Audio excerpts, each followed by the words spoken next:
Astaghfirullah. Bismillahirrahmanirrahim. Assalamualaikum warahmatullahi wabarakatuh. Bihamdillahi wassalatu wassalamu ala rasulillah wa ala alihi wa sahbihi wa mawalah. Wala hawla wala quwwata illa billahi wa ba'd.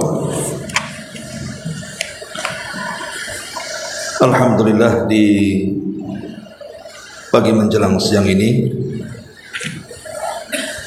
kita bisa kembali duduk untuk berthalabul ilmi, dan kita masih membahas 175 jalan menuju surga.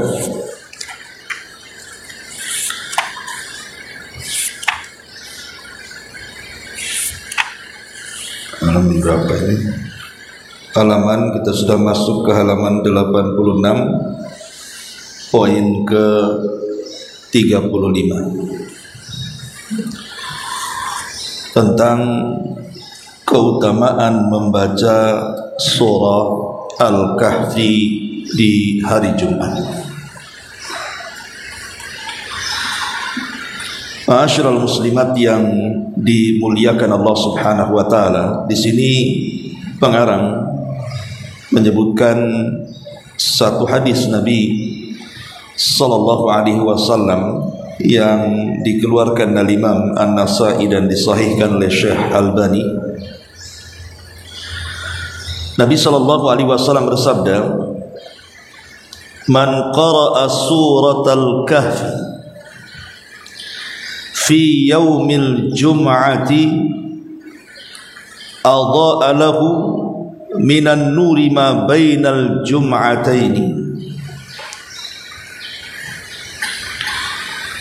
Barang siapa yang membaca surah Al-Kahfi pada hari Jumat, niscaya Allah Subhanahu wa taala akan memberikan cahaya baginya antara dua Jumat. Dalam riwayat, adha'a lahu minan nur fi ma bainahu wa bainal baitil atiq. Dalam riwayat, ia akan diterangi dengan cahaya antara ia dan juga Ka'bah.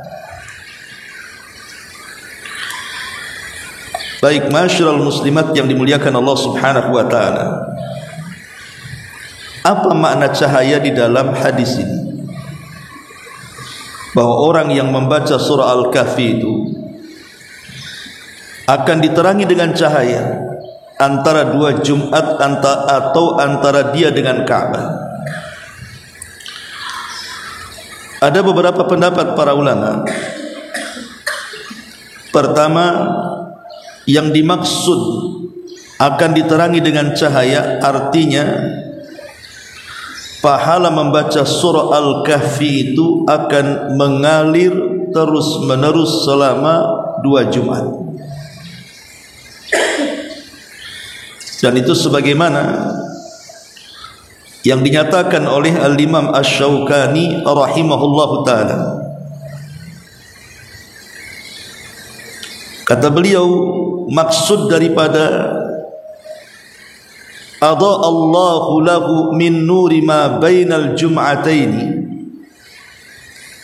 akan diterangi cahaya di antara dua Jumat, maksudnya la yazalu alaihi atharuha wa thawabuha fi jami'il usbu'i. Maksudnya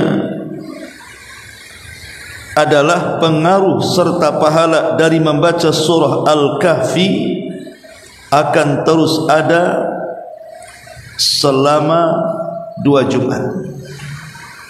Ini satu penafsiran.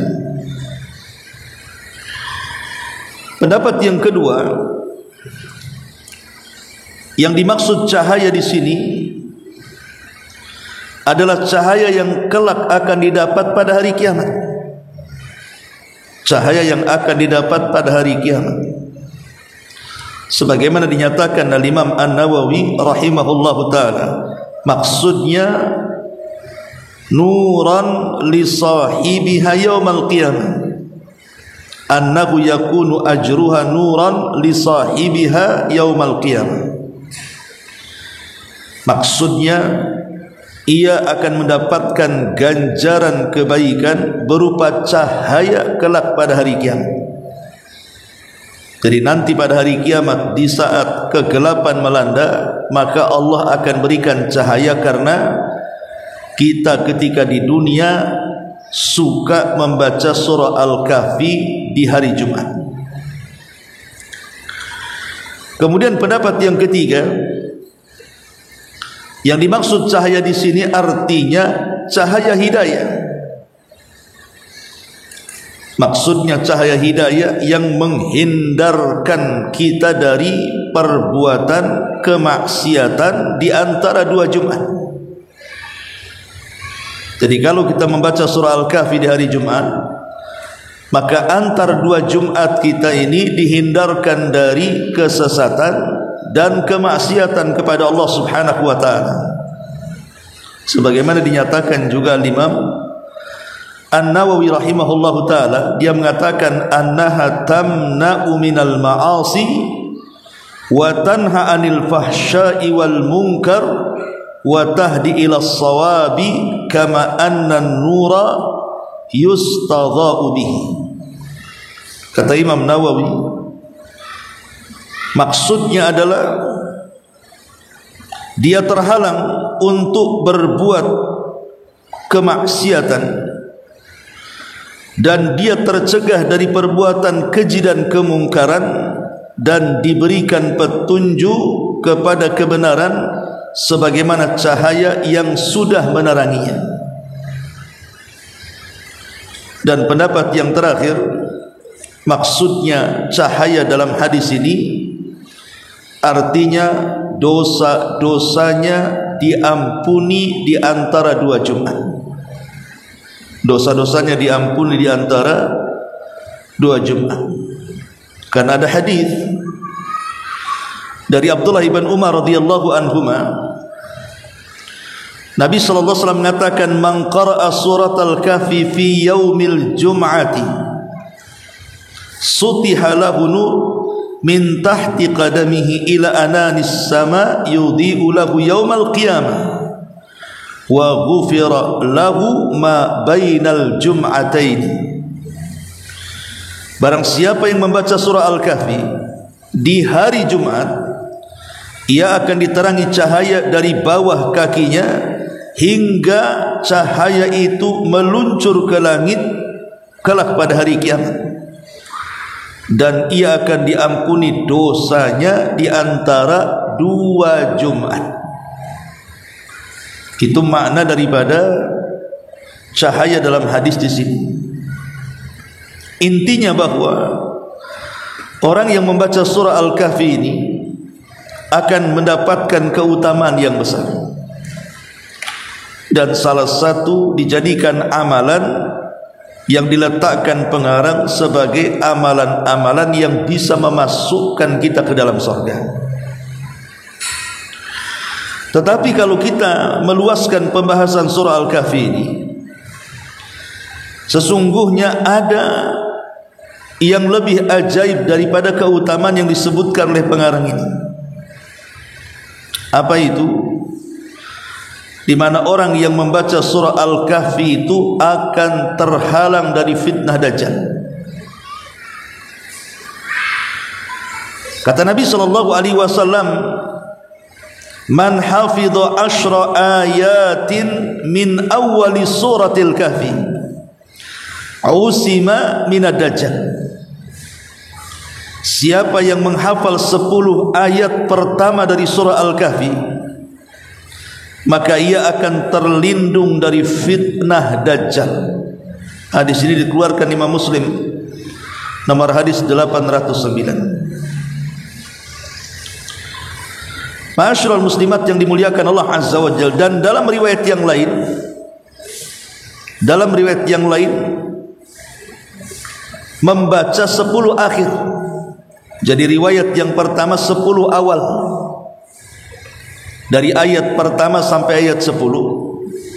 Dalam riwayat 10 akhir, dimulai dari surah Al-Kahfi ayat 102 sampai habis. Dimulai daripada afahasibal ladzina kafaru an yattakhidu ibadi min duni awliya inna a'tadna jahannama lil kafirina nuzula. Mulai dari ayat ini, maka apakah orang-orang kafir menyangka bahwa mereka dapat mengambil hamba-hambaku menjadi penolong selain aku? Sesungguhnya kami telah menyediakan neraka jahanam tempat tinggal bagi orang-orang kafir. Al-Kahfi 102. Jadi dari Al-Kahfi 102 sampai akhir itu sudah 10 ayat. Itulah yang dimaksud hadis Nabi SAW, barang siapa yang membaca 10 akhir surah Al-Kahfi maka akan terjaga dari fitnah Dajjal. Jadi bisa dibaca 10 awal, bisa dibaca 10 akhir. Adapun tentang pensyariatan membaca surah Al-Kahfi di hari Jumat, memang terjadi silang pendapat soal riwayat. Ada yang melemahkan, ada yang mensahihkan. Dan Syekh Muhammad Nasiruddin Al-Albani rahimahullahu ta'ala adalah salah satu ulama yang mensahihkan sunnah membaca surah Al-Kahfi itu di hari Jumat. Walaupun Syekh Abdullah bin Baz, kemudian Syekh Al-Mustafa Al-Adawi, Abu Ishaq Al-Huwaini, Abdul Karim Al-Khudair dan banyak masyayikh juga, mereka lebih memilih mendhaifkan. Tetapi yang jelas bahwa banyak para ulama berpendapat di dalam kitab-kitab mereka bahwa membaca surah Al-Kahfi di hari Jumat itu sangat disyariatkan. Maka bacalah surah Al-Kahfi di hari Jumat, terutama di pagi hari yang paling afdal. Di waktu fajar itu paling utama, membaca surah Al-Kahfi di hari Jumat. Lalu apa hubung kait antara fitnah Dajjal dengan surah Al-Kahfi? Kenapa begitu ajaib surah Al-Kahfi ini bisa menghindarkan kita dari fitnah Dajjal? Bukankah di dalam Al-Quran surat-surat itu sangat banyak, dari mulai Al-Fatihah, kemudian Al-Baqarah sampai surah An-Nas, itu ratusan surat. Tapi kenapa kemudian yang dipilih surah Al-Kahfi? Rahasia surah Al-Kahfi dengan fitnah Dajjal ini, karena kalau ibu cermati surah Al-Kahfi, maksudnya ibu baca kemudian ibu telaah isinya, maka dalam surah Al-Kahfi itu terdapat 4 kisah yang semuanya bicara tentang fitnah. Dan fitnah-fitnah yang terkandung dalam 4 kisah itu, itulah fitnah yang dibawa Dajjal. Pertama, surah Al-Kahfi sesuai dengan namanya, cerita tentang Ashabul Kahfi. Siapa Ashabul Kahfi? Mereka anak-anak muda yang mempertahankan akidah dan tauhidnya ketika dipaksa untuk melakukan kesyirikan oleh Raja Romawi. Mereka pun kemudian tanpa ada koordinasi satu dengan yang lainnya, entah dari mana asalnya, tapi mereka anak-anak para pejabat kemudian berkumpul dan bersembunyi di gua untuk terhindar dari fitnah agama. Kemudian yang kedua, di dalam surah Al-Kahfi itu ada cerita yang disebut dengan Sahibul Jannatain, pemilik 2 kebun. Di mana pemilik 2 kebun itu salah satunya kufur nikmat, karena rakus dan serakah kepada dunia, tertipu dengan dunia, akhirnya terfitnah dengan harta. Kemudian yang ketiga, Dalam surah Al-Kahfi itu ada kisah Nabi Musa dan Khidir, di mana dalam kisah ini Nabi Musa terfitnah dengan ilmu. Ketika dia sedang berkhutbah, tiba-tiba salah satu dari Bani Israel bertanya kepada Musa, adakah orang alim selain dirimu? Nabi Musa mengatakan tidak ada. Sebenarnya jawabannya benar, memang tidak ada orang alim di zaman itu kecuali Nabi Musa. Tapi harusnya Nabi Musa lebih tawadhu dengan mengatakan insya Allah tidak ada. Dia lupa mengucapkan kalimat itu. Makanya Allah kemudian memberikan teguran dan hukuman agar Musa belajar dengan Khadir. Fitnah ilmu. Kemudian yang keempat, di dalam surah Al-Kahfi itu ada kisah yang disebut dengan kisah Dzulqarnain, raja pemilik dua tanduk. Seorang raja yang sangat adil, yang masuk Islam di tangan Nabi Allah Ibrahim. Bahkan dia pernah haji bersama Ibrahim. Kemudian dia keliling dunia. Menurut riwayat Ibnu Abbas selama 500 tahun tidak pernah duduk di singgasananya. Dia hanya menyerukan dakwah tauhid ke arah ujung timur, barat dan utara, barat dan timur, dan juga ke arah utara, mendakwahkan dakwah tauhid sebagaimana disebutkan dalam surah Al-Kahfi, ketiga arah. Lalu apa maksudnya dengan fitnah Dajjal? Saya katakan dari awal, karena Dajjal itu membawa 4 fitnah ini. Pertama, fitnah agama. Al-Imam Ibn Utsaimin rahimahullahu ta'ala mengatakan, pada awal kemunculan Dajjal itu, Dajjal tidak langsung mengaku dirinya Tuhan,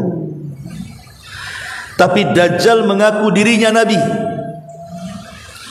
Kemudian setelah dia mengaku dirinya Nabi, tiba-tiba entah kenapa, memang sudah Allah subhanahu wa ta'ala skenariokan seperti itu, memang di akhir zaman akan muncul Dajjal.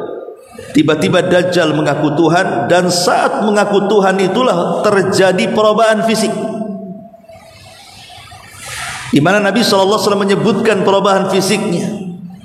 Dajjal itu bengkok kakinya, tidak lurus, bahasa kasarnya egang gitu. Kemudian Dajjal itu tiba-tiba buta sebelah kanannya buta. Kemudian mata yang buta itu menonjol seperti buah anggur yang keluar. Kemudian juga di dahinya tertulis kalimat kafara, kafir, dan tidak bisa dihapus, dan bisa dibaca oleh orang yang bisa membaca atau yang tidak bisa membaca, orang yang menulis atau orang yang tidak bisa menulis. Kemudian rambutnya keriting, kribo, jelek. Kemudian dia besar, tetapi dia pendek.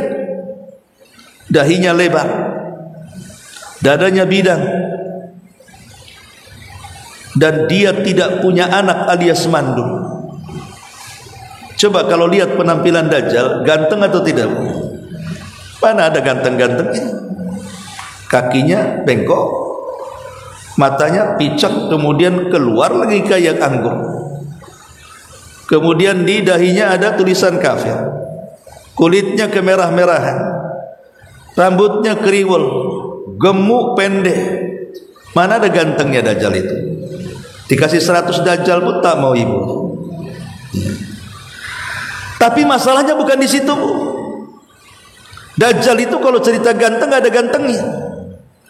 Masalahnya Dajjal itu berbeda dengan manusia biasa, karena diberikan oleh Allah subhanahu wa ta'ala hak rububiyah.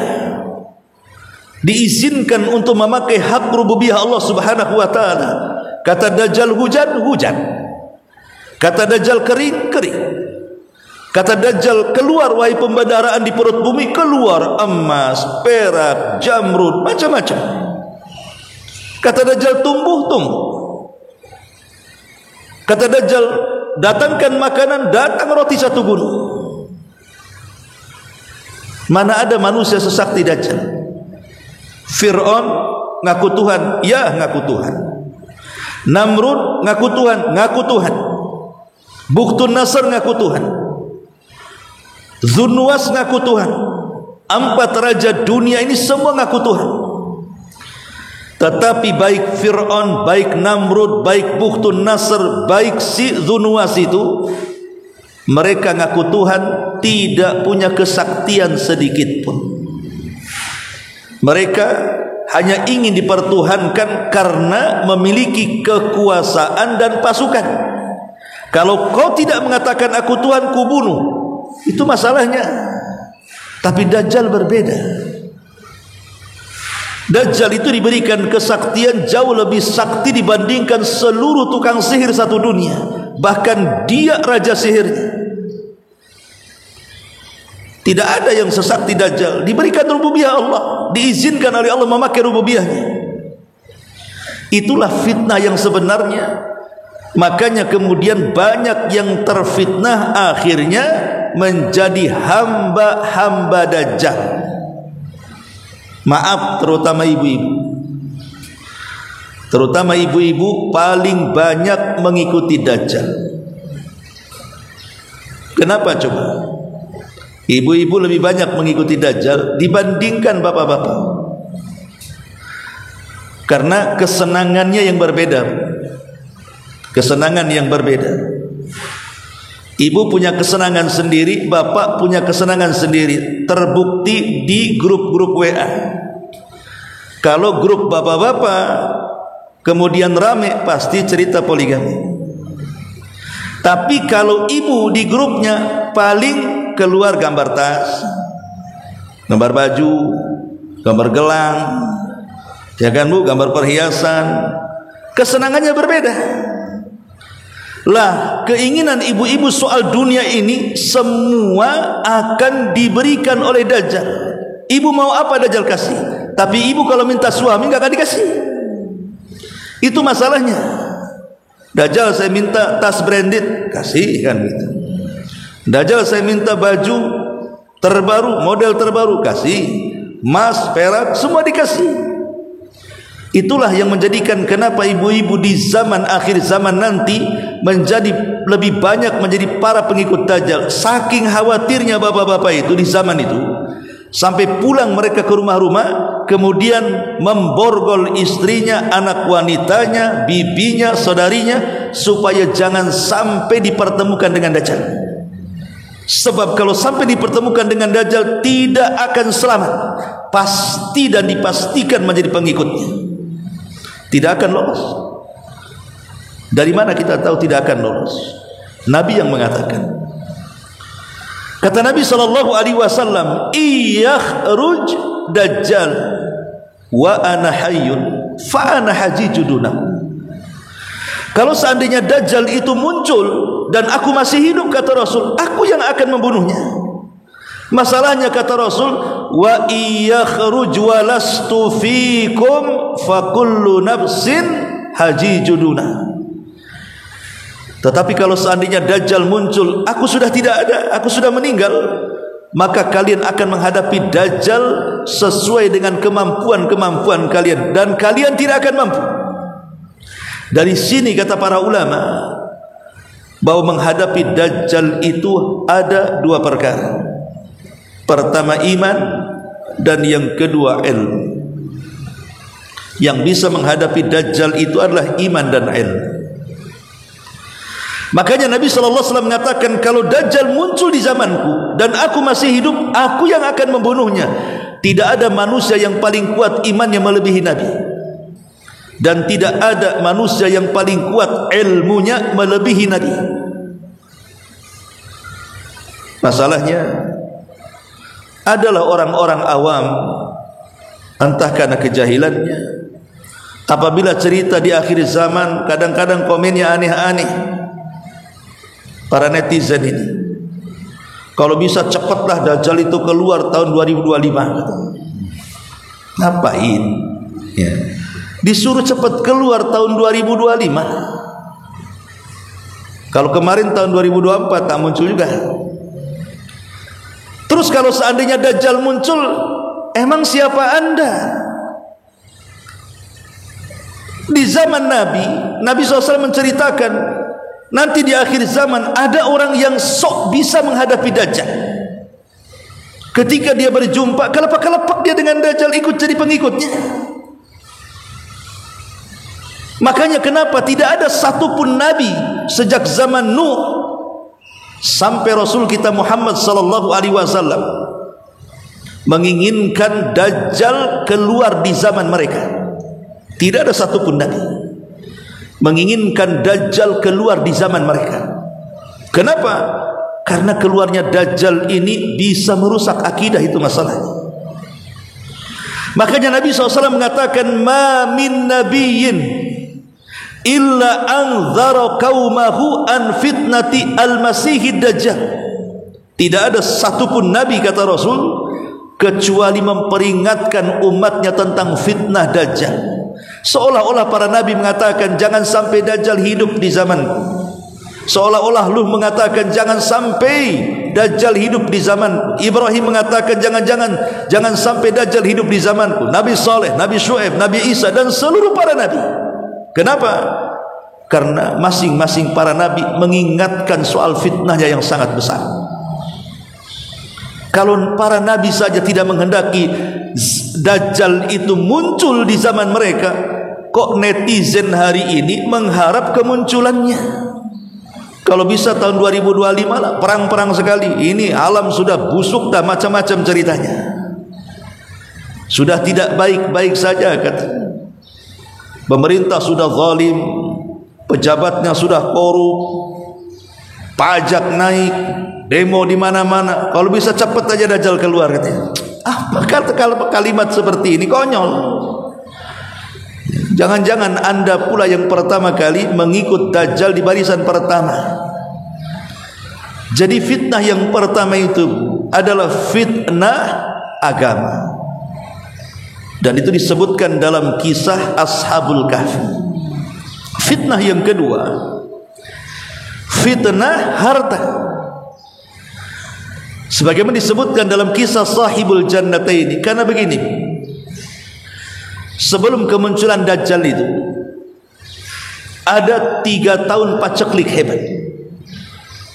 Tahun pertama langit ditahan sepertiga, sehingga sepertiga bumi kering dan tidak menumbuhkan tumbuhan. Tahun kedua bukan hanya sepertiga, 2/3 langit ditahan, tidak turun hujan, sehingga 2/3 bumi pun ikut kering dan tidak tumbuh tumbuhannya. Dan tahun ketiga total langit ditahan, tidak ada satu tetes hujan yang menetes di bumi, sehingga bumi satu dunia kekeringan. Hewan-hewan mati, tumbuh-tumbuhan mati, kelaparan di mana-mana. Saat itulah Dajjal muncul. Datang kepada manusia dengan membawa satu gunung roti dan menawarkan kepada manusia, ikut saya makan, tak ikut saya mati. Akhirnya banyak ikut Dajjal karena faktor makanan. Itulah yang dilakukan oleh orang-orang orientalis, terutama orang-orang yang suka menyebarkan agama di luar, seperti orang-orang Kristen. Terjadi kristenisasi. Bagaimana caranya memurtadkan umat Islam? Dengan cara makanan. Cari tempat-tempat yang sedang terkena musibah kadang-kadang ya. Kemudian terjadi hebat pengungsian di mana-mana. Mereka pun membutuhkan pakaian, makanan, selimut dan yang semacamnya, termasuk obat-obatan. Datanglah mereka menawarkan obat-obatan, pakaian, makanan, minuman, kesejahteraan dan begitu seterusnya, agar orang-orang itu berpindah dan siap dibaptis. Persis seperti Dajjal. Berdakwah dengan cara apa? Menyodorkan dunia. Makanya Dajjal akan datang ke sebuah perkampungan yang sudah kering kelontang, sudah kelaparan, hewannya sudah kurus, tidak ada lagi makan yang dimakan. Mereka pun sudah banyak kelaparan, hampir mati. Maka Dajjal kemudian mengatakan kepada mereka, kalau hidup kalian ingin makmur, ikuti aku. Dan oleh Dajjal dibuktikan. Hujan, hujan. Tumbuh, tumbuh. Keluar kau bumi, perhiasan-perhiasan keluar. Apalagi apa yang dikehendaki orang-orang itu dipenuhi oleh Dajjal. Bagaimana tidak orang-orang mengaku Tuhan, menuhankan Dajjal, sedemikian saktinya Dajjal itu. Dengan menyodorkan kekayaan, banyak orang yang jadi pengikut Dajjal. Itulah fitnahnya Dajjal itu. Keinginan manusia semua dipenuhi. Tapi kalau sebuah tempat menolak, tidak mau menyembah dirinya, maka Dajjal akan membiarkan mereka kelaparan, kemudian mati kekeringan. Ma'asyiral muslimat yang dimuliakan Allah Azza wa Jalla, inilah fitnah dahsyat Dajjal itu karena harta. Ya, karena memang harta sendiri, kata Nabi SAW, setiap umat ini punya fitnahnya. Dan fitnah umat Islam itu ada di harta. Ada di harta. Dan harta itu rahasia buruknya, jahatnya, bejatnya manusia. Lihat isu-isu hari ini kan. Isu-isu hari ini, lihat, mungkin ibu baca YouTube, demo di mana-mana dah jelaskan begitu. Kenapa? Mencari ketidakadilan kan. Apa yang tidak adil? Ya karena para pejabatnya korup, itu masalahnya. Kalau mereka buat jadi YouTuber itu, para pejabat ini yang ditampilkan rumah dia, kendaraan dia, tanah dia, uang dia, kekayaan dia, dan begitu seterusnya. Terjadi ketimpangan di sini. Itulah fitnah harta. Akhirnya tanggung jawab dilepaskan hanya memperkaya diri sendiri. Bukannya mereka itu berbuat baik kepada masyarakat sebagai wakil rakyat, justru mereka menyengsarakan.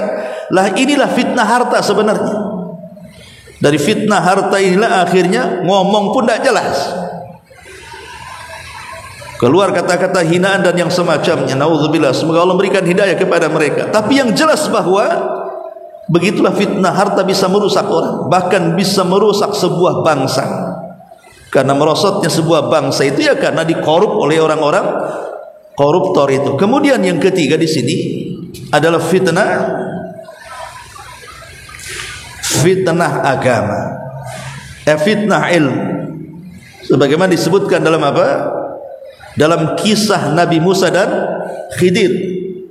Nabi Musa terfitnah dengan ilmu. Begitu juga Dajjal. Maka tadi saya katakan bahwa kata Nabi SAW, kalau aku masih hidup, aku yang akan membunuh Dajjal. Kenapa Rasulullah SAW mengatakan seperti itu? Seolah-olah tidak ada yang bisa membunuh kecuali seorang Nabi. Ya, karena Dajjal tidak bisa dibunuh kecuali seorang Nabi yang membunuhnya. Makanya turunlah Isa bin Maryam yang membunuhnya, dan Al-Mahdi tidak sanggup membunuhnya. Karena seorang Nabi itu pasti kuat iman dan ilmunya. Dan orang-orang jahil yang tidak punya ilmu terfitnah mereka. Padahal jelas-jelas di dahi Dajjal itu ada tulisan kafaro, kafir, dan tidak bisa dihapus lagi kafirnya itu. Tapi kenapa masih juga jadi pengikut Dajjal? Jelas-jelas ada kafir. Kenapa coba mereka masih juga mengikuti Dajjal itu? Padahal mereka membaca, karena tulisan itu bisa dibaca mukmin, qari au ghairu qari, katib au ghairu katib, kata Nabi. Bisa dibaca oleh orang yang bisa baca atau tidak, atau yang bisa menulis atau yang tidak bisa menulis. Semuanya bisa baca. Mukminnya, kafirnya, munafiknya, semua bisa baca. Tapi orang-orang yang beriman ketika membaca kalimat kafara di dahi Dajjal, makin yakin dia adalah Dajjal dan makin mengkufurinya. Tapi selain orang yang beriman, orang munafik, orang fasik, apalagi orang kafir, pura-pura tidak tahu di dahinya ada tulisan kafir. Mereka tidak mempermasalahkan tulisan itu. Dari sini ada faedah apa? Rupanya hidayah itu milik Allah. Jelas-jelas kafir, tidak mau ditinggalkan, malah jadi pengikutnya. Kan hidayah itu milik Allah namanya. Jelas-jelas sesat malah ikut. Hidayah itu milik Allah. Padahal mereka tahu bahwa Dajjal itu sampai mati bentuknya seperti itu. Padahal Dajjal itu kan sakti, Bu. Hujan-hujan, tumbuh-tumbuh, kaya-kaya kan gitu. Tapi kenapa dia tidak bisa menghapus kalimat kafir di dahinya? Kenapa dia tidak menyembuhkan egangnya, kakinya diluruskan? Kenapa dia mesti regang? Jalannya egang begitu. Kenapa tidak diluruskan, disembuhkan? Bukankah dia sakti? Kenapa matanya tidak bisa disembuhkan? Bukankah Dajjal sakti, diberikan rububiyah Allah Subhanahu wa taala? Kenapa kemudian rambut keritingnya tidak disembuhkan, diluruskan biar tampan? Kemudian juga pendek, gemuk, agak maco lah sedikit kan gitu ya. Kenapa Dajjal tidak bisa merubah penampilannya menjadi orang ganteng? Padahal dia diberikan hak rububiyah oleh Allah Subhanahu wa taala. Ini kan pertanyaan masalahnya. Kenapa dia bisa menurunkan hujan tapi tak bisa menumbuhkan matanya? Kenapa dia bisa menumbuhkan tanam-tanaman di tanah tapi tidak bisa menghapus kalimat kafir di dahinya? Kenapa dia bisa menghidupkan orang mati dan memerintahkan setan untuk supaya menjadi orang itu, sementara dia tidak bisa menyembuhkan kakinya, merubah dirinya menjadi ganteng? Coba, apa hikmahnya? Kenapa Allah sengaja tidak bisa merubahnya? Supaya manusia tahu bahwa yang sempurna itu hanyalah Allah Subhanahu wa taala. Itu jawabannya. Supaya manusia tahu bahwa yang sempurna itu hanya Allah. Sehebat apapun makhluk, hatta dia seorang nabi dan rasul sekalipun, tidak sempurna. Apalagi Dajjal. Tidak ada manusia terbaik di kolong langit, Bu, melebihi Nabi. Nabi itu manusia terbaik di kolong langit. Sayyidul awwalina wal akhirin, sayyidul anbiya'i wal mursalin. Pemimpin para nabi dan pemimpin manusia. Manusia terbaik itu Nabi SAW. Tapi ketika perang Uhud, apa yang terjadi? Gigi gerhamnya retak. Kemudian helmnya hampir belah karena terkena pedang. Serpihannya nancap dalam di pipinya yang mencabutnya rompong giginya, karena dicabut pakai gigi oleh seorang sahabat sampai rompong giginya. Abu Bakar mencabutnya tidak bisa. Akhirnya sahabat yang lain bisa, tapi putus giginya gara-gara mencabut besi yang menancap di pipi Nabi yang dalam itu. Kemudian kepalanya terluka, berdarah. Coba, kenapa Rasul terluka dan berdarah? Giginya retak, terkena serpihan baju zirah dan begitu seterusnya. Untuk membuktikan bahwa semulia-mulianya manusia saja ada kekurangannya. Karena Rasul bukan Tuhan, dia manusia, ada kekurangan. Yang sempurna itu tetap Allah. Apalagi si Dajjal. Itu masalahnya. Makanya dari sini kata para ulama, kalau ibu ingin mengetahui kesempurnaan Allah Subhanahu wa taala, lihat kekurangan makhluk. Kalau ingin menilai tentang kesempurnaan Allah supaya kita lebih bisa mengagungkan, memuliakan, lihatlah kekurangan makhluknya. Semulia-mulia makhluk saja masih punya kekurangan, apalagi Dajjal. Itu masalahnya. Baik ya, Ma'asyiral muslimin muslimat yang dimuliakan Allah Subhanahu wa taala. Jadi fitnah yang kedua, fitnah yang ketiga adalah fitnah ilmu. Karena nanti banyak orang jahil karena tidak punya ilmu jadi pengikut Dajjal. Kemudian yang terakhir, kisah Dzulqarnain. Kisah apa? Kekuasaan. Dzulqarnain keliling dunia 500 tahun lamanya. Lah Dajjal jauh lebih hebat dibandingkan Dzulqarnain. Dia tidak butuh 500 tahun. Dia hanya butuh 40 hari saja. Karena Dajjal itu punya kendaraan semacam keledai. Keledai yang sangat panjang dan besar. Dan keledai ini mampu keliling dunia seperti hujan yang dihempas angin. Bisa kemana saja. Lihatlah kalau hujan angin, kan kemana-mana jadinya kan, ke bawah angin itu. Secepat itulah keledainya Dajjal. Tapi ada seseorang yang berupaya menghayal bahwa kendaraan Dajjal itu semacam pesawat UFO dan sudah ditemukan. Kemana-mana Anda ini berpikir.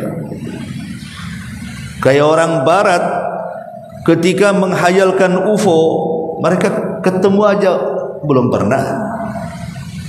Akhirnya menghayal, oh UFO ini kayak manusia, kepalanya ada internet, ada apa?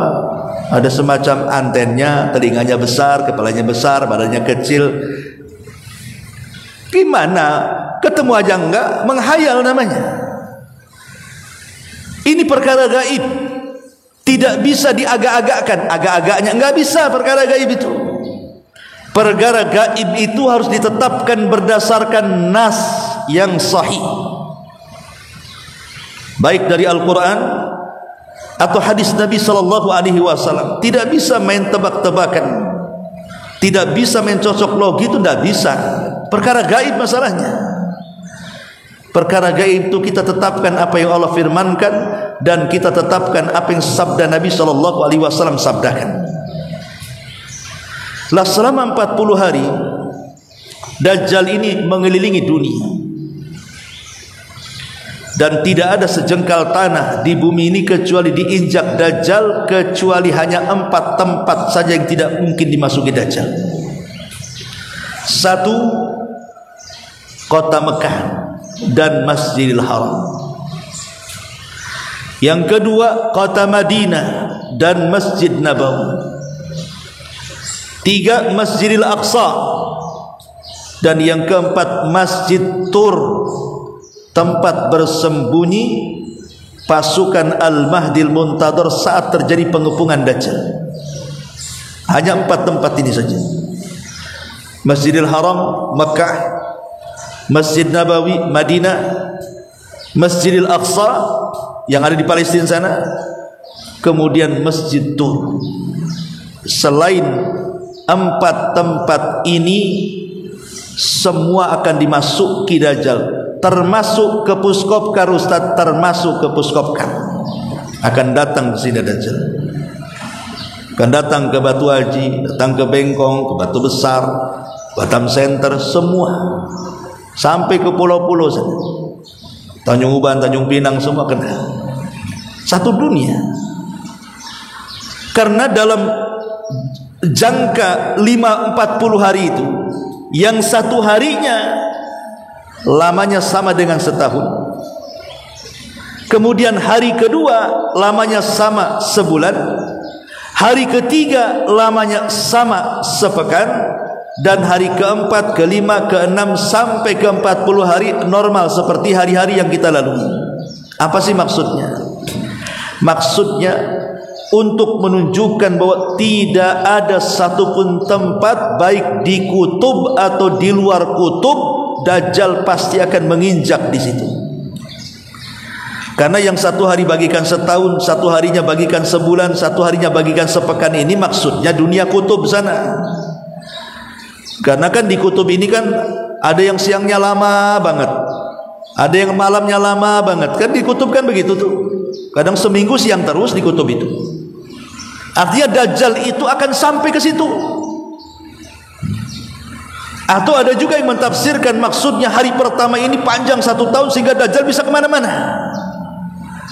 Hari keduanya makin pendek sama sebulan sehingga dia bisa menjangkau daerah-daerah terpencil. Dan hari ketiga yang sama sepekan juga sama. Kemudian baru membuat fitnah di hari-hari normalnya. Ma'asyiral muslimat yang dimuliakan Allah Subhanahu wa taala. Lah Dajjal akhirnya keliling dunia membawa apa? Membawa pasukan. Dari mana Dajjal itu muncul sebenarnya? Dan di mana Dajjal mati?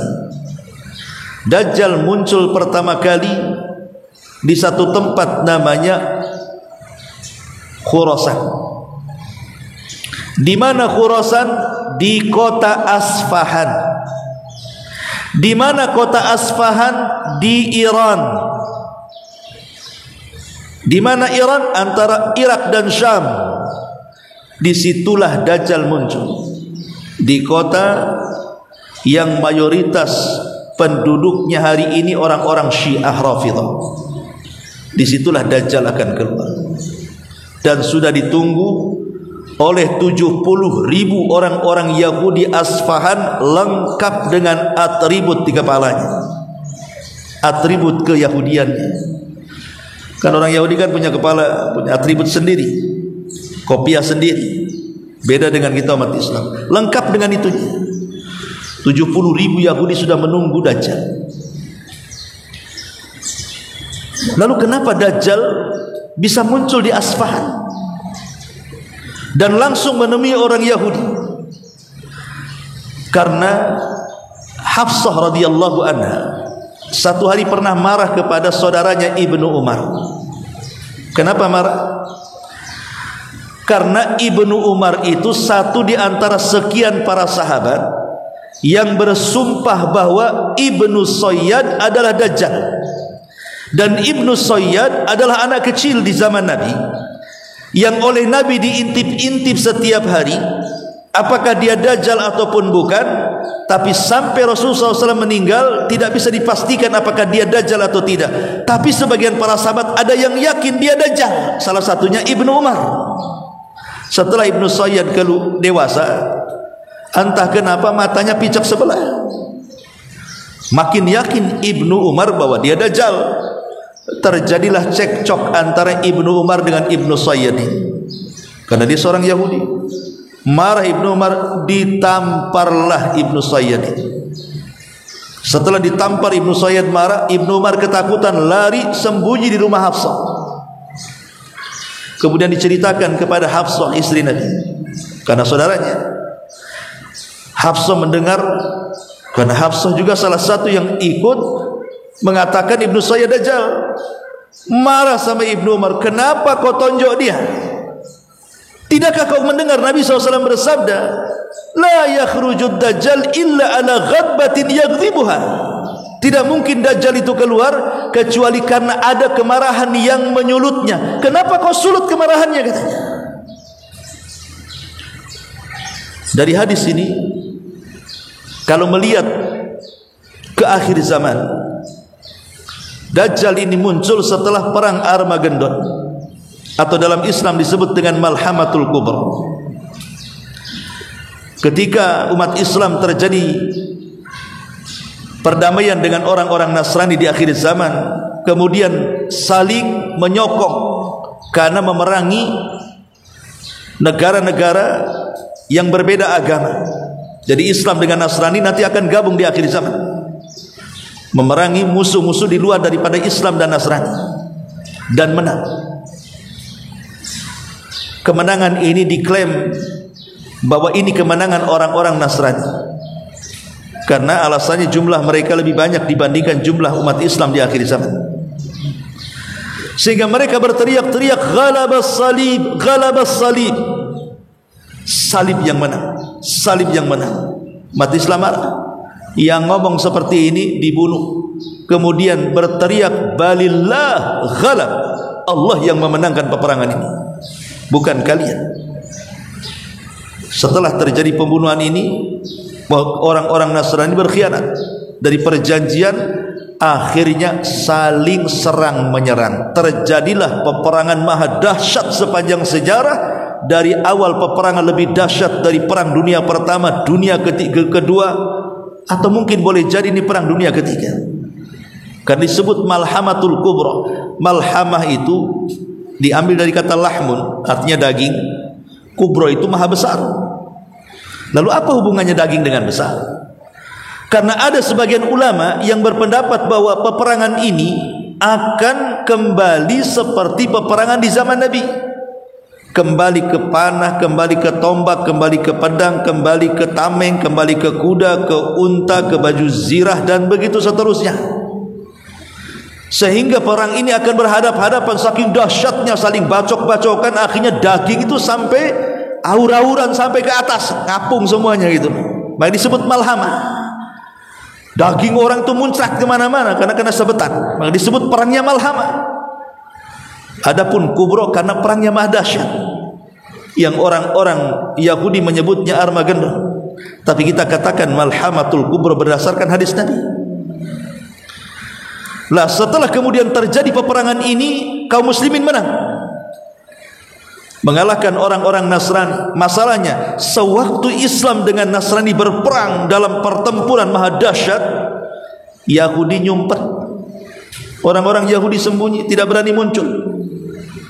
Mereka tidak berani mengibarkan bendera untuk ikut membantu Nasrani menyerang kaum muslimin. Malah ketakutan ngumpet mereka. Karena ketakutan itulah Dajjal marah. Kenapa pengikutnya tidak ikut perang? Kenapa malah ngumpet? Disitulah Rasul mengatakan, tidaklah Dajjal keluar kecuali karena disulut kemarahan. Dajjal marah. Kenapa orang Yahudi pengecut? Maka Dajjal menemui orang Yahudi di Asfahan, kemudian mengatakan, ku pimpin kalian. Sejak itulah Yahudi merasa besar karena punya pemimpin Dajjal. Adapun orang Nasrani dikalahkan kaum muslimin sampai ke jantung kota Eropa. Ketika sampai di jantung kota Eropa, semua kaum muslimin menang. Bahkan ada satu kota yang separuhnya di daratan, separuhnya di lautan, diruntuhkan hanya dengan kalimat takbir Allahu Akbar. Runtuh kota itu. Betul-betul kemenangan kaum muslimin yang gemilang. Tapi ketika mereka sedang istirahat karena kemenangan, harta ghanimah, rampasan perang di hadapan mereka, mereka sedang menggantungkan pedang-pedang mereka di pohon-pohon zaitun, tersebar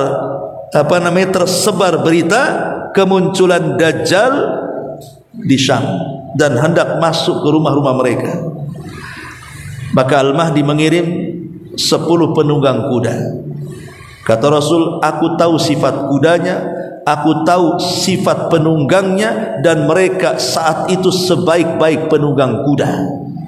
Diutus untuk mencari-cari kabar, betul enggak Dajjal itu datang ke rumah-rumah para tentara yang ditinggalkan. Tapi kabarnya hoax. Rupanya Dajjal tidak masuk ke rumah-rumah para tentara yang ditinggalkan perang. Tapi memang saat itu Dajjal muncul dari arah Khurasan, dari kota Asfahan, dari kota Iran. Dan ini berdasarkan hadis Nabi SAW, sekaligus membantah pendapat yang mengatakan Dajjal itu keluar dari segitiga Bermuda, seperti pendapat Isa Daud dalam dialog jinnya. Tidak, Dajjal tidak keluar dari segitiga Bermuda. Dajjal itu keluar dari arah timur kota Madinah, maksudnya dari Irak. Disitulah dia bawa pasukan. Mulai kemudian bangsa Turuk bergabung dengan Dajjal. Bangsa Turuk itu ya wajah-wajahnya kayak orang-orang kita lah, orang-orang Asia gitu ya. Itu banyak ikut, banyak pengikut Dajjal. Karena Dajjal itu tadi datang karena kan sebelumnya memang langit dan bumi itu tidak bersahabat. Karena 3 tahun pertama itu kan sebelum Dajjal muncul kan paceklik di mana-mana tuh, kelaparan di mana-mana. Sehingga Dajjal merayu manusia supaya jadi pengikutnya. Akhirnya separuh dunia jadi pengikutnya, sampai Al-Mahdi dengan pasukannya tidak bisa menghadapinya. Terpaksalah sembunyi di Masjid Tur dengan sisa pasukan kaum muslimin. Bahkan karena terkepung Imam Mahdi itu, kepala kerbau lebih berharga dibandingkan segudang emas. Kenapa? Mereka kelaparan, dikepung, nggak bisa keluar. Sampai akhirnya Allah takdirkan Isa Al-Masih turun dari langit. Itulah yang merubah sejarah dan membalikan keadaan. Al-Mahdi punya kekuatan karena Isa turun untuk menolongnya, memimpin perang dengan Al-Mahdi untuk membunuh Dajjal dan menghabisi orang-orang Yahudi. Sampai ketika Dajjal berjumpa dengan Isa, dia lari ke arah timur dikejar, lari ke barat dikejar, lari ke arah manapun dikejar. Akhirnya mentok di Babil Lut. Babil Lut itu kota yang dikeramatkan Israel hari ini, namanya kota Babil Lut. Dan mentok di situ, nggak bisa kemana-mana lagi. Akhirnya Isa mengambil tombaknya. Ketika melihat Isa seperti lilin leleh karena api, dia langsung menyerah dan langsung kemudian ditusuk oleh Isa dan dipenggal kepalanya. Kemudian diperlihatkan kepada orang Yahudi, pemimpin kalian sudah mati. Disitulah orang Yahudi kocar kacir, korat karit. Akhirnya mereka tidak punya lagi kekuatan karena pimpinan yang selama ini bisa menguasai dunia sudah mati. mereka pun sebagai sembunyi di balik pohon. Pohon pula bisa bicara. Hei Muslim, ni orang Yahudi di belakang saya, bantai dia. Sembunyi di batu, batu pula bisa bicara. Hei Muslim, ni di belakang batu ada orang Yahudi, bantai dia. Akhirnya tidak ada satu tempat untuk bersembunyi orang Yahudi kecuali satu pohon yang melindungi Yahudi, yang disebut dengan pohon Gharqad. Itulah orang Yahudi hari ini di Israel menanam besar-besaran pohon Gharqad itu. Pernah terjadi kebakaran karena dikirim layangan api, kemudian habis hutannya, ditanam lagi karena mereka yakin pohon Gharqad itu yang bisa melindungi mereka. Hadis ini bocor kepada orang Yahudi. Tetapi pohon Gharqad itu bukan pohon cemara, karena ada dulu desas-desus, kalau tidak salah di Jawa Timur, bahwa pohon cemara itu Gharqad harus ditebang semuanya katanya. Cemara bukan Gharqad, Gharqad, cemara, nggak ada hubungannya. Ya, alasannya karena orang-orang Kristen kalau sedang Natalan kan pakai pohon itu tuh. Ya. Nggak, cemara Gharqad nggak ada kaitannya Gharqad dengan cemara. Ya. Masyarul muslimat yang dimuliakan Allah Subhanahu wa taala, intinya bahwa lihat bagaimana fitnah Dajjal ini tersimpan rahasianya dalam surah Al-Kahfi. Dalam surah Al-Kahfi. Dan membicarakan Dajjal ini perkara penting. Kenapa? Karena Rasul yang mengatakan Dajjal tidak akan keluar kecuali kalau manusia sudah melupakan dia, dan para khatib, para duat sudah tidak membicarakan di mimbar-mimbarnya. Kalau kita sudah berhenti bicara Dajjal, manusia sudah lupa siapa Dajjal, bagaimana sifat-sifatnya, bagaimana fitnahnya, bagaimana cara menghadapinya. Kemudian khatib juga sudah berhenti bicara yang lain tidak pernah bicara Dajjal. Disitulah Dajjal muncul. Dan ingat, Dajjal muncul juga ketika masyarakat manusia mereka sudah menjauh agamanya dan sudah tidak suka dengan ilmu pengetahuan. Disitulah Dajjal keluar. Makanya terus kita harus menceritakan, terutama ibu ke anak-anak ibu, ke cucu-cucu ibu, sambil tidur gitu ya, ceritakan Dajjal. Jangan cerita kura-kura sama monyet, ya. Cerita Dajjal, cerita Nabi, cerita sahabat kan gitu. Jadi cerita-cerita yang ada manfaat supaya memperlambat kemunculan Dajjal. Jangan pula mempercepat kemunculan Dajjal, malah berharap pula ketemu. Emang kalau ketemu ngapain mau kenalan sama Dajjal, ya. Jadi intinya bahwa perbanyak ceritakan kisah-kisah Dajjal. Karena dahulu Dajjal ini pernah ditemui oleh seorang sahabat, namanya Tamim ibn Aus Ad-Dari. Tamim ibn Aus Ad-Dari ini seorang sahabat, dulunya Nasrani, sangat taat. Makanya ketika dia masuk Islam dan sungguh-sungguh keislamannya, Allah berikan dia karamah. Di zaman Umar ada seorang yang bernama Harmalah Al-Hanafi. Harmalah Al-Hanafi ini dia saudara daripada si Nabi palsu Musailamah Al-Kadzab. Di zaman Umar datang kepada Amirul Mukminin dan ingin mengislamkan dirinya dan mengatakan, wahai Umar, aku ingin masuk Islam sebelum kau tangkap. Sebab kalau ditangkap masuk Islam jadi budak. Saya masuk Islam sebelum kau bantai aku, sebelum kau bunuh aku ingin masuk Islam. Akhirnya Umar pun menerima keislaman Harmalah Al-Hanafi. Tapi kata Umar mengatakan, kalau betul-betul kau ingin masuk Islam, belajarlah kepada seorang ulama yang tersisa yang ada di Syam. Kata Harmalah, siapa dia wahai Amirul Mukminin? Dia adalah Tamim ibn Aus Ad-Dari, seorang sahabat Nabi SAW yang sangat dermawan. Dia diberikan keluasan rezeki tapi sangat dermawan. Tamim ibn Aus Ad-Dari ini seorang pedagang. Kalau dia masuk ke masjid, ya, selalu pulangnya bawa dua orang sebelah kanan dan kiri. Duduk di sini, tiba-tiba ada yang duduk di sini, maka dia akan tepuk bahunya, kemudian pegang tangannya, yuk makan di rumah. 5 waktu,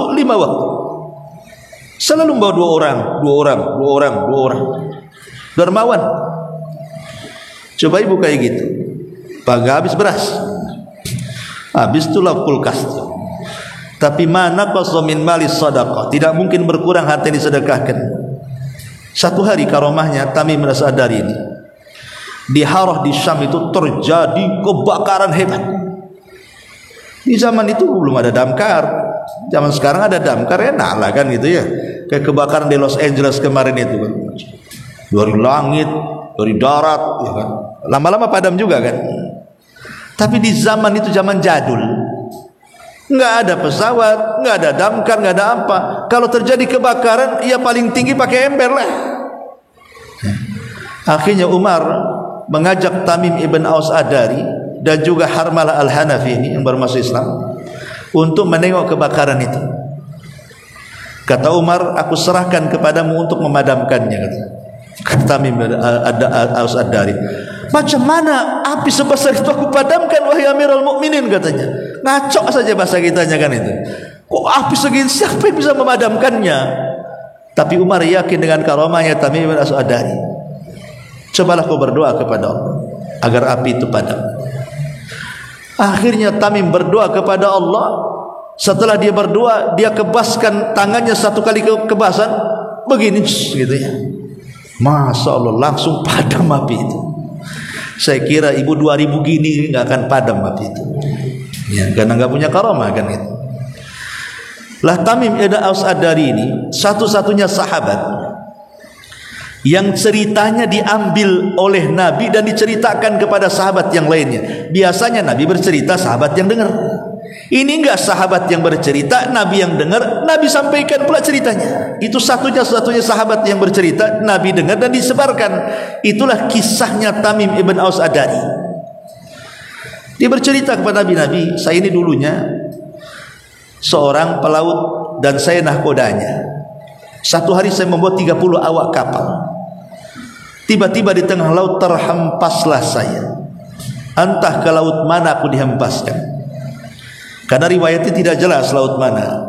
Jangan kemudian ditebak-tebak, dicocok logikan, karena ada juga seseorang yang mengatakan bahwa pulau terhempasnya Tamim itu adalah pulau Sakotra yang ada di Yaman.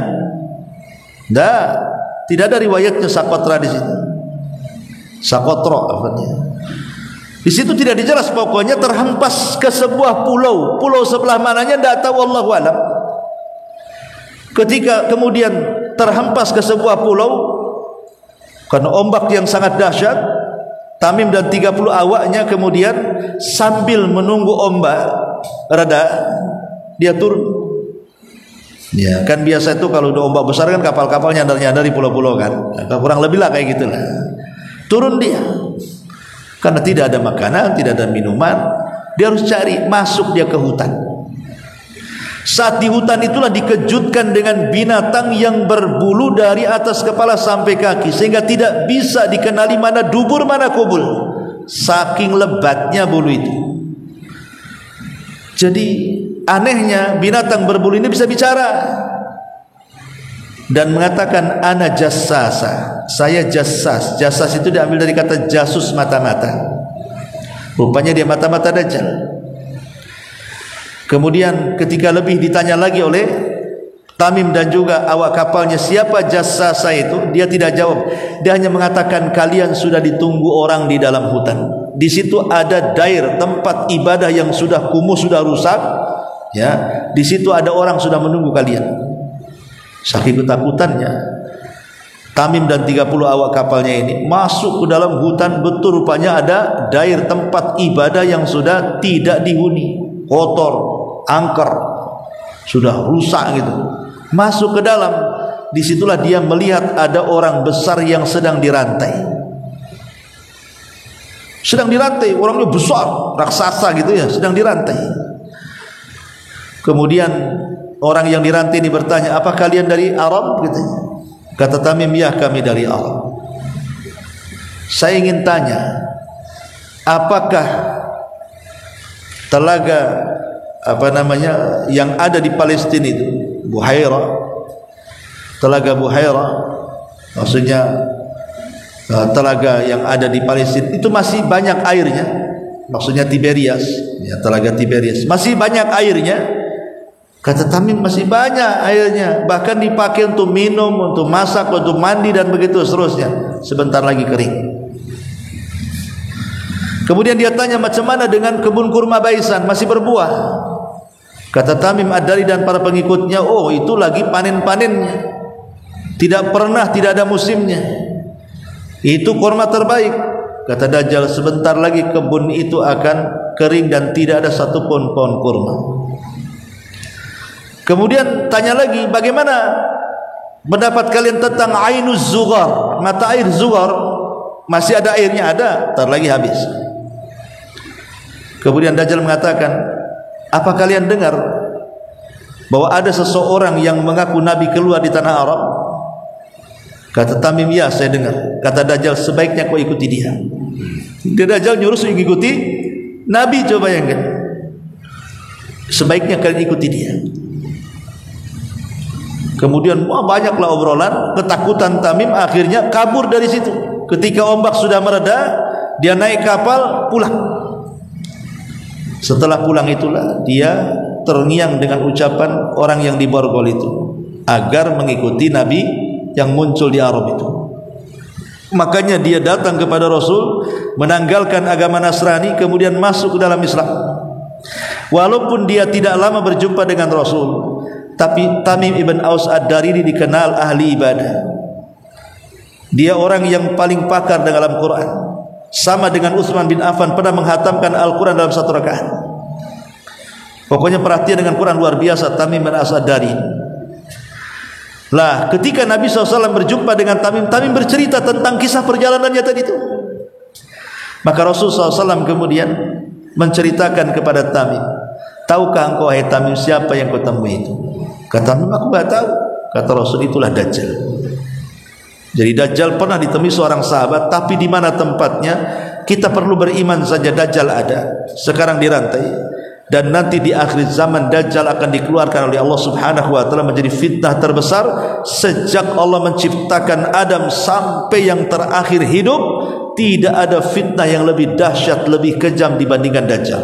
Makanya kenapa Nabi SAW sampai menyuruh kita untuk ta'awud dari 4 fitnah ini dalam setiap salat kita, baik sunnah ataupun wajib.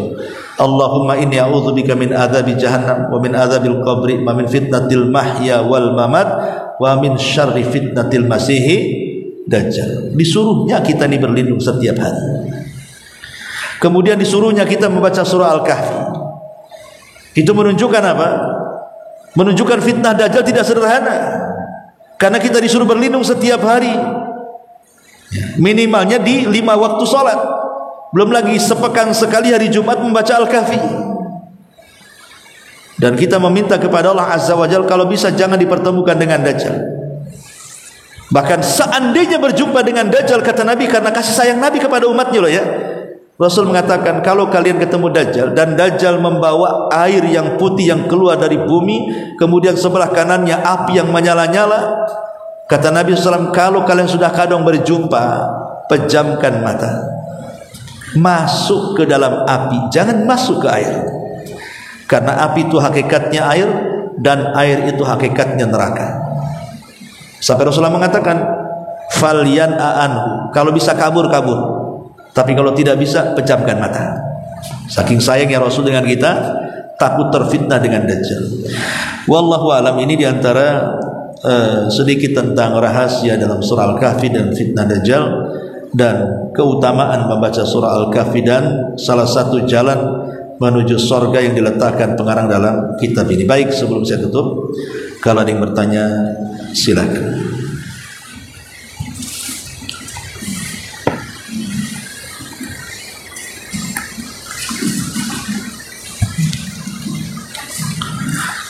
Baik, kalau tidak ada, kita tutup. Subhanallah wa bihamdika, asyhadu an la ilaha illa anta, astaghfiruka wa atubu ilaik.